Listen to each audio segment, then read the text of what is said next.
Dans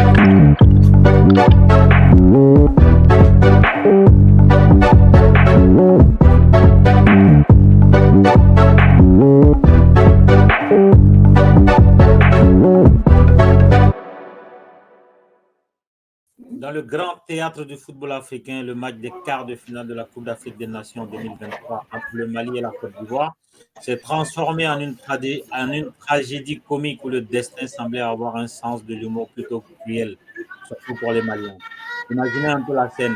Le Mali, une équipe si pleine d'espoir, jouant avec la finesse d'un chef d'orchestre devant un éléphant qui, malgré sa nature lourde, refuse obstinément de bouger. Dès la 44e minute, le match prend une tournure digne d'une pièce de théâtre shakespearienne.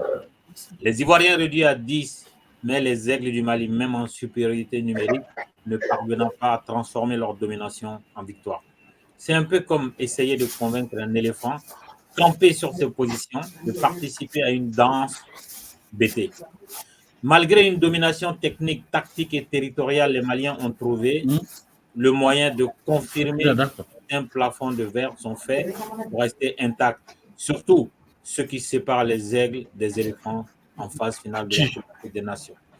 L'histoire était prête à être réécrite avec le Mali, confirmant toutes les statistiques en sa faveur par rapport au match contre les pays organisateurs. Pourtant, après 120 minutes de jeu et une débauche d'efforts, seules les lois de la gravité ont été respectées, avec les certitudes maliennes s'effondrant plus vite qu'un château de cartes dans une tempête.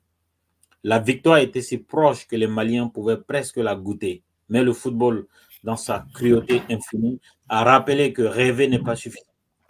Il faut marquer. La leçon du jour pourrait se résumer ainsi. L'homme propose, Dieu dispose. Les lions de la Teranga s'interposent, les aigles du Mali s'opposent, mais finalement, les éléphants se superposent.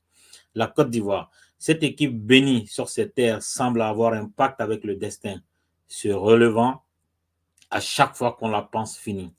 Ressuscitée à 3 reprises durant ce tournoi, elle a prouvé qu'elle possédait non seulement le cœur d'un champion, mais aussi une chance phénoménale. C'est comme si chaque match était un épisode de leur série préférée, les Revenants, version footballistique.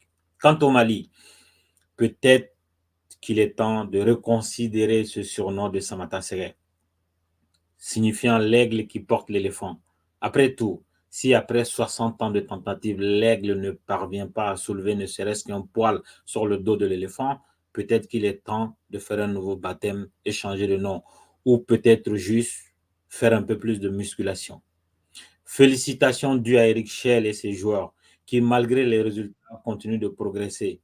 Leur voyage retour à Bamako, à l'aéroport Modibo Keïta, promet d'être rempli de réflexions sur ce qui pourrait être.